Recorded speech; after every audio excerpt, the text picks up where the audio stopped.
这里是广东潮州文池镇，3哥的老妈是文池人，所以我也是半个文池人啊。阿勇呀，大家都认识吧？最近我们会在这里拍视频，4月5号起，我跟他共同打造一个全新的美食频道——潮味相厨。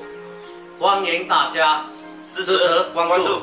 前2天分享了个菠萝宴，很多网友要求来个菠萝饭的详细教程，要让你搞到食菠萝茶煲啊，菠萝饭啊，我拜。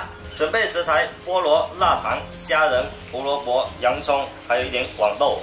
菠萝来把它切丁，洋葱切小。这是3哥店里的腊肠，希望可以试试。拿一条起来就可以。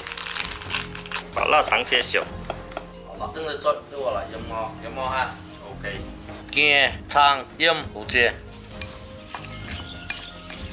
落個腰，攞啲鹽，佢落豆。黄豆比较难熟，所以要先下。個豆我差唔多行差唔咯。我要隻豆芽啲之後掛住。起锅烧油，油烧热下洋葱，腌制好的虾仁、腊肠也爆香，黄豆、胡萝卜，再加点鱼肚，再把饭倒进去。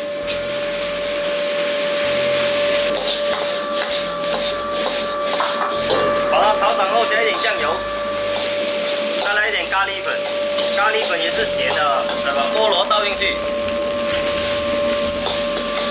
煸炒一下就可以出锅了。这个菠萝不要炒太久，炒太久水蒸饭就不好吃了。菠萝炒饭出锅，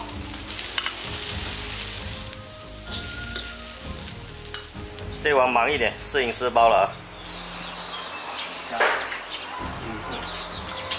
味道不嘛？刚刚旁边，真香。